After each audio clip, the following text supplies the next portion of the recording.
S Ravani. எங்கள் அப்பா பேர் வந்து எம் செல்வம். எங்கள் அம்மா பேர் வந்து எஸ் சிவரஞ்சினி. நான் மகுடஞ்சாவடி ஒன்றியம் நடுவுநேரி கிராமத்தில் ஆலாங்கட்டனூர் அப்படிங்கிற ஊரில் தான் நான் பிறந்தேன். எங்கள் அப்பாவோட தொழில் வந்து என்னதுன்னா விசைத்தடி தொழில் தான். எங்கள் அப்பா வந்து ஒரு கூலி வேலை செய்கிறாங்க. எங்கள் அம்மா வந்து ஹவுஸ் ஒய்ஃப் தான். நான் 6th to 12th வரைக்குமே மாடல் ஸ்கூல் வீரபாண்டியில் தான் படித்தேன். கவர்மெண்ட் ஸ்கூலில் தான் படித்தேன். அங்கே வந்து எனக்கு டீச்சர்ஸ் எல்லாம் ரொம்ப சப்போர்ட்டாக இருந்தனால என்னால் 12th வந்து அதிக மார்க் எடுக்க முடிஞ்சிச்சு.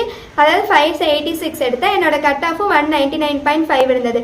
அதனால தான் என்னால் வந்து தமிழ்நாடு இன்ஜினியரிங் கவுன்சிலிங்கில் 7.5 ரிசர்வேஷனில் என்னால் ஃபஸ்ட்டு வர முடிஞ்சிச்சு. ஆனால் நான் கொஞ்சம் கூட எதிர்பார்க்கவே இல்லை.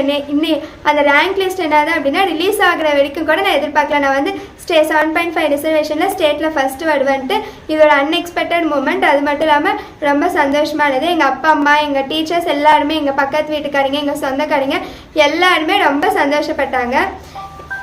உங்களுடைய ஆம்பிஷன் அப்படி சொல்லுங்க. என்னோட ஆம்பிஷன் வந்து எனக்கு இஸ்ரோவில் ஒர்க் பண்ணணும்னு ஆசை. இஸ்ரோவில் வந்து சயின்டிஸ்டாக ஒர்க் பண்ணணும் அப்படிங்கிறது என்னோட ஆம்பிஷன்.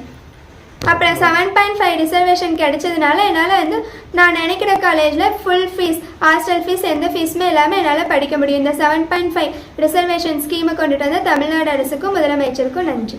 எங்கள் பேர் தான் செந்தாமரை செல்வி. நான் வந்து படிக்கிறதுக்கு என் அப்பா அம்மா கவனிச்சாங்களோ இல்லை, என்னை ரொம்ப கவனிச்சு என்னை பொழுதுக்கு படின்னு சொன்னது இவங்க தான். இவங்களுக்கு நான் ரொம்ப நன்றி சொல்லி விரும்புகிறேன். என்ன எனக்கு வந்து அம்மா மட ஆகுது. ஓகே.